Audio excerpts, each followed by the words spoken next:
Is everyone enjoying your meal? If you have hands free, let's give Miss Daisy a hand for that beautiful meal.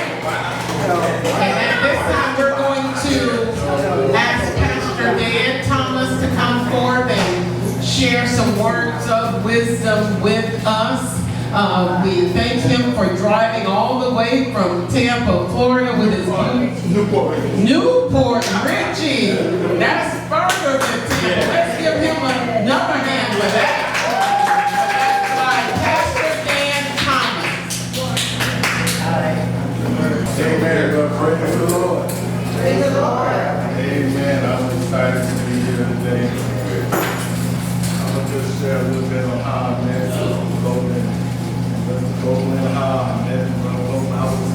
I do alarm systems for ADT. And when I came to the home, she was like, I'm dying sometimes. Yeah. And eventually she was like, what do you do? I know something about you. And from there we had her and her husband and I, we just connected. Share my vision, what God has. I know what He called me to do. I'm originally from Chicago. Hey, Born and raised there. Went to Vegas. Lived 14 years there, where I ended up starting the ministry. And as I was coming up, God was telling me when, we were growing up in church, and as a young boy, I can remember being like about 12, 13, and I said, what they're doing, we want to do. But I seen a lot that was done in the church that she wouldn't have done. I seen a lot that I was typically different. And at an early age, God said, you will not do that. And I never understood what He was saying. And as I got older, I can remember running away from trying to be a PK. Trying to get into stuff because I didn't like the stigma of being they used to think you were more righteous than anybody. Like there was no wrong. And for some reason, I felt like that was the wrong idea to have. So I did everything I could to be in the in crowd. And in my foolishness, God kept me. I tried to join gangs, and it just wouldn't let me. They was like, no, man, we can't let you be a part of this. I'm like, what you mean? I want to be down with God. No, you cannot do this. I was a graffiti artist, and it had cops, bad cops, pick on us. I had a friend that my white brother, we grew up together, and they would pick on us because of our relationship. And in the 80s, it was still kind of like you're not supposed to be clicking together in Chicago. And as I began to grow, as I began to search God, I got tired of being tradition. I got tired of preaching but not living. And when I went to Vegas, God called me to leave to go to Vegas. I had dreams of a desert and never understood what the dream was about. Ezekiel, I think it was 32nd or 33rd chapter, I know it was talking about these dry bones. 37. And as God began to show me these in the dream, and I began to see bones coming together. And God was saying to me, I'm about to restore to you. Yeah, He said, I'm about to cause the four. He said, I told you to prophesy to the four winds. And as I began to, come on, that's all right. as I began to identify who I was, God allowed me, before I left to go to Vegas, I had joined, it was called the Illinois Clergy Association, where they had the faith-based initiative get involved in the drugs and stuff to help the community come back together. And as I was doing that, that's where I got my deliverance. See, I wasn't caught up in drugs or anything like that. I didn't have a problem with alcohol, but I did have a problem with women. And as I was teaching and preaching, God began to deliver me as I'm delivering what I call other people. And as I began to see that change, God began to cause something to happen on the inside. And then he began to remind me of the devil, and he up and told me, go. And don't you tell nobody to help you. Don't call on nobody. You're going to learn who I am. Come on. And oftentimes you have family and friends that don't understand when God got purpose on your life. Yeah. It doesn't always make sense. Yeah. Come on, preacher. It doesn't always line up according to people. So when I left at that time my children. I was going through a divorce and I just left everything. He said, up and go. I said, God, well, where am I going to go? What am I going to do? He made a way. When I got there, I began to find my deliverance coming. Sometimes you have to separate yourself from what's comfortable. Being comfortable is not good all the time. There's a song that God gave me while I was driving, and the song said, it's time to make a change. And it said, I don't want to be the same. There was a song that was raining in my heart when I began to drive. I said, God, you proved yourself to me when you stretched out, Lord, I need a change. And then I began to find out who I was. Even though I was a PK kid, even though I grew up in church, even though I knew what Christianity was all about, so I thought, God began to show me where the errors were. He began to show me what the problems were. And recently, I had did a teaching on writing the vision. When I began to deal with the teaching of writing the vision, God began to show me that people are misunderstanding the purpose of the vision. The vision, Habakkuk, when you look at 2:1, he said he was at a place where he waited on God to deal with him. The problem is we're not in a place for God to give us instruction in order to give us the vision. Oftentimes we're moving around and about and we doing everything but standing still waiting for the instructions. Yeah, come on. This is very important because oftentimes we move and then we wonder why we're caught up in why things not going the way they need to go. And it's not to say that you won't have trouble. It's not to say that you won't have problems. It's not to say that you're not going to have heartache. It's not to say that, but when you're going through, God has promised that he will keep you. Yeah. The word says he'll keep you in perfect peace, whose mind is stayed on him. So how do you keep your mind on him? You must have a place of rest. You must have a place where God can begin to talk and deal with you. When I was in Vegas, a lot of people would probably say they were not there to do this, but I remember that like in Vegas you got mountains you can go up on. And I remember that I was so frustrated with God. And God said, I need you to go to the mountain. And I went to the mountain. And I was so upset with him. I said, what do you want from me? And some people say, you don't dare. I said, he already knows what's in my heart. He already knows how I feel. I said, God, what is it? He said, I want you to look out. And as I began to see, I can see in Vegas, you can see the whole city from the mountain. He said, as far as your eyes can see. I began to say, what? He said, as far as your eyes can see. Now it's time for you to move. And the transition began to happen. So what do we do with this vision? I'm going to give you some points that God showed me about the vision. And I'll read the scripture, but let me give you these points right quick. This is what God told me. Number one, the vision gives you direction. It gives you direction. Number two, it gives explanation of why you are moving towards what you see. That's the other thing he gave. Number three, now watch this. The vision not only gives you understanding, but it gives others understanding of why and where they are going. This is important. Number four, it weeds out those who are not for you. Come on.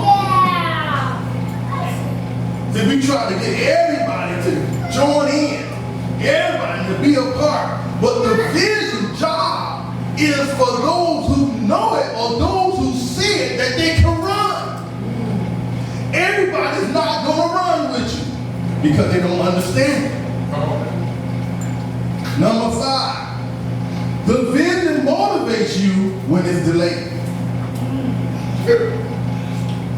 I'm going to say it again. The vision motivates you when it's delayed. Oftentimes we lose ourselves because we don't see it manifesting. So he was telling her back, he said, look, I need you to write the vision and make it plain. See, the first person that got to understand the vision is the visionary. How are you going to try to explain the vision if you don't understand the vision? Hey, hey. Watch this. Let's go ahead and read it. My computer's going to freeze up. Watch this. Watch what it says about the 2 and 2. It said, and the Lord answered me and said, write the vision and make it plain upon tables that he may run that readeth it. For the vision is yet for an appointed time, but at the end it shall speak. I'm going to say that again. Yeah. That's right. It's for an appointed time. Because it's going to speak in the end. And then it says, let me read, for the vision is yet for a appointed time, but at the end it shall speak and not lie. That's right. If God said it, if he gave the vision does not lie. You may be out of place, but the vision don't lie. Why? Because the vision came from God. You are the one that he's using to move or to, he's assigned you with a project for you to bring forth. It says, go and tarry, wait for it. It doesn't mean sit on your butt. It doesn't mean sit back and lounge on a chair. You got to be busy while you're waiting on it. Hey, hey. Amen. Well, see, you hear people say often, well, I'm waiting. What you mean you waiting? What are you doing?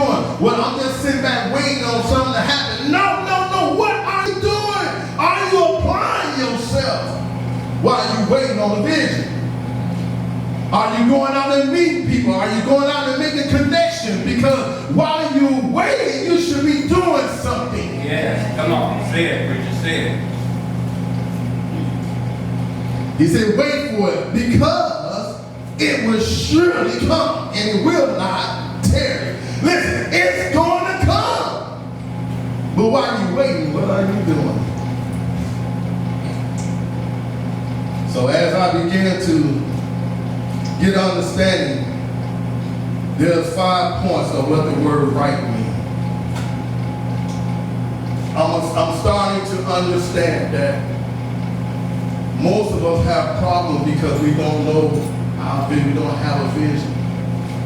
Even before, watch this. This is something God told me, and I'm sharing with some of the men that I'm beginning to train and deal with. He said the problem is oftentimes we get into relationship without purpose.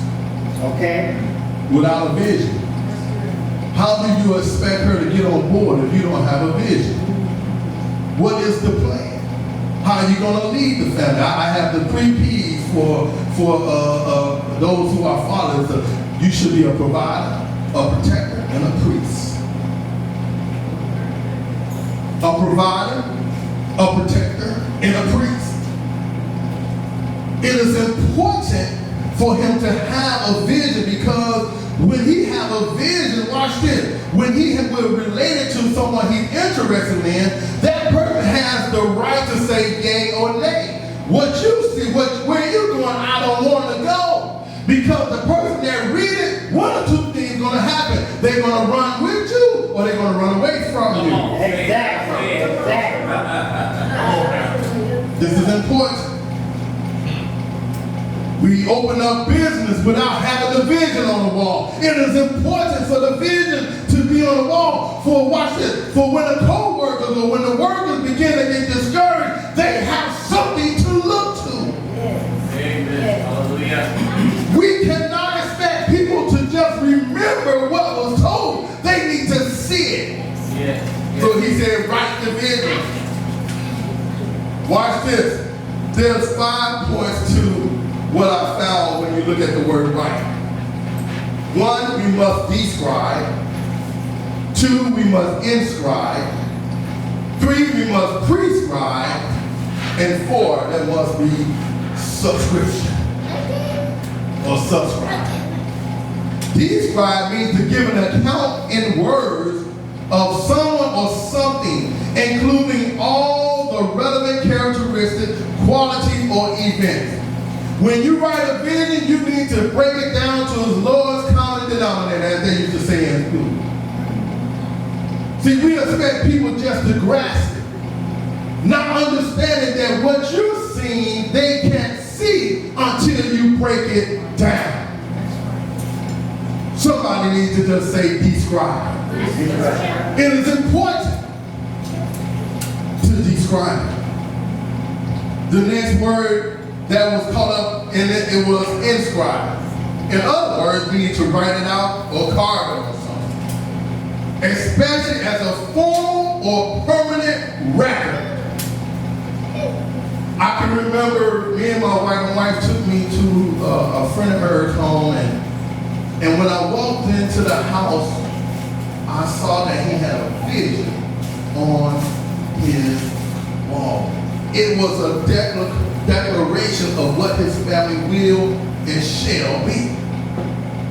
And as I began to look, I was convicted, because I'm like, God, I'm missing it. Because there's a vision, something that my children could look to, something that my wife could look to, and not only that, something that I could look to when I lose my way. Say it.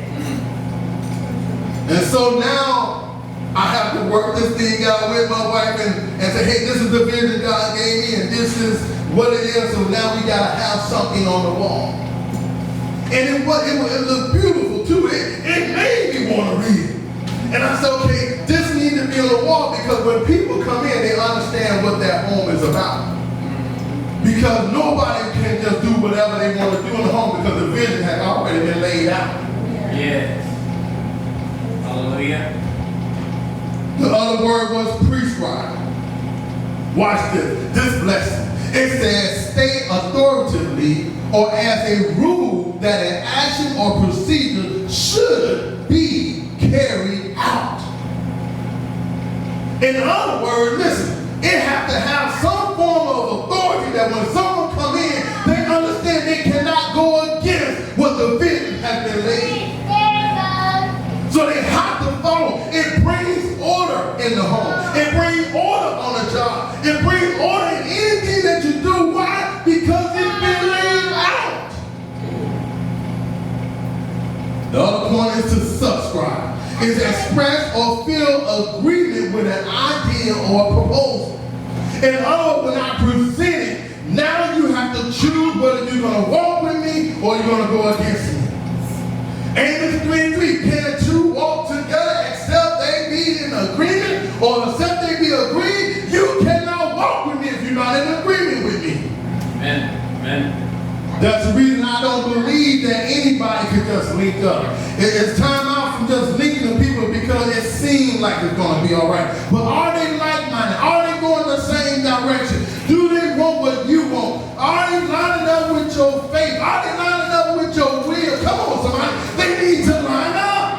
Yes.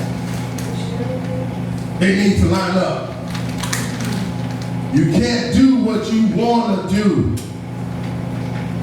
But we as leaders, if we don't have a vision, how can we blame them for not walking in the vision? We have to have a good vision. This has been one of the hardest things for me to teach because it showed me what I lacked. It showed me that, Dan, you got some more growing to do. And I get excited about it because it's always, I love growing. I never want to get to a place where I got it all. I want to constantly learn. I want to constantly be equipped because now, watch this, not only do I have to have a vision for my home, I got to have a vision for the church. Not only I got to have a vision for the church, I got to have a vision for the things that I want to do. If I know that I want to be able to help the community by offering homes and offering people how to learn how to deal with their credit and understand finances, then there must be something written out that I can look at. So watch this. The vision will keep you in check. All right. The vision keeps me from going off course. So when I look at the vision and I see I'm not going in the direction that the vision said, then I need to say, okay, Dan, this is why you got this problem because you're not following the instructions. And watch this, let me help y'all. It's okay if you have to modify.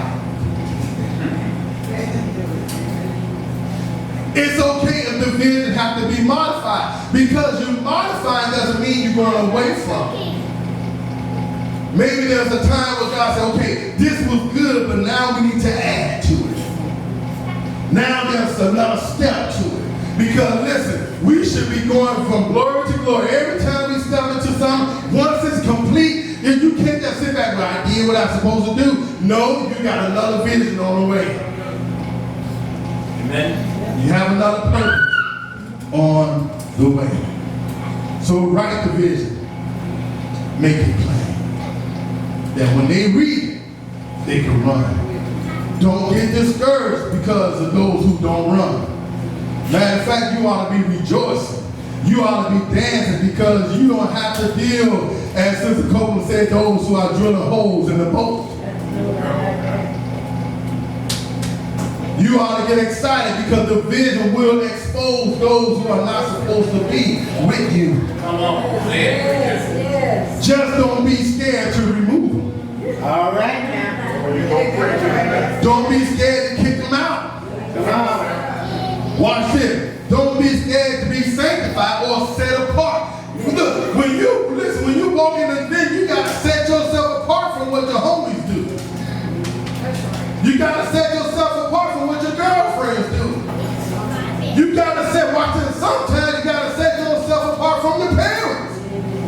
Why? Because if I don't walk it and if I don't move, then they would never see. That's the reason why it's important. I believe my time is up. Write the vision. Make it plain. Don't make your vision so difficult for people to understand. Don't make it so difficult where they can't grasp it. But make it plain. Break it down to where a kid can understand.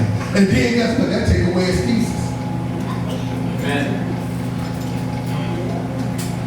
Amen. I turn it over to who? Amen.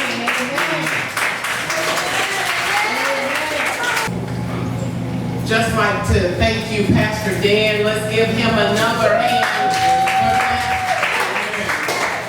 for that word about writing our visions, whatever our visions are, whatever our dreams are. I remember, I'll tell you this story and then we're going to begin to wrap it up, but I dreamt of a ring, and the ring had and I drew it because I write poetry and I wake up sometimes and I just write it all until it gets out, and then when I read it, it all rhymes. It's a beautiful rhyme. We have a book of local poets that got together and wrote poetry, but I saw this ring and it was oscillating up in the sky. The clouds were bright and bright, and and this ring was just oscillating like a halo was over it. One diamond was in the middle. They had 3 baguette diamonds on each side.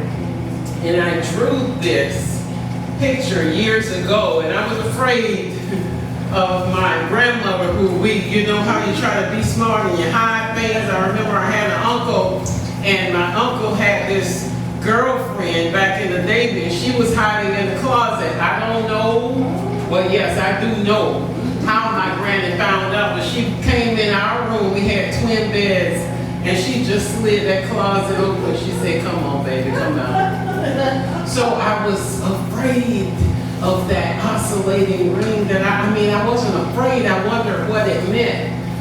And about maybe 5 or 6 years later, after my mom met her Boaz, which is over 30 years now, my mom came and said, I was getting married. I was getting married. And I said, Mom. So I looked at her hand, and that was the ring that I had drawn 5 years before it even happened. Come on. That was the ring with that diamond in the middle with 3 on one side and 3 on the other side. So I saw that vision and that image, but I didn't know what it was. So as what Pastor Dan said, sometimes we see our vision. We don't know exactly what it is at the time. But this meeting tonight, collaboration with all of the entities that are involved here, it means a whole lot. The support that we give to the Get Involved Community Outreach Incorporated is so appreciated. From the day that we met, I've been one that Miss D can call me. Hey, Miss D, she might call me sometime. I ain't even know. She said, you just does it. And we just start talking, start collaborating, start asking each other questions, and that means a lot. I want to thank my classmates here, Miss Karen Gray, my classmate, Mr. Robinos, Demetrius Williams. I thank you all because we're a family, and as I said tonight, that no one can take that away from us. So it's like, we multiply. And I'm just so thankful, and that's what I want to see within the spectrum of organizations and businesses opening, for what we have for you taking your photos, doing your videos, doing your pressure washing, your things that you love to do, to let love continue. Because it's got to be a love. Mr. Glenn, and he's got like 5 or 6 different things going on in here at one time. And we just so appreciate you. Want to say thank you to Mr. Glenn and Linda Jones, our hosts for tonight. Let's give them a hand. Want to give everyone a hand. Give yourself a hand for being here, Mr. Hollis Rhodes.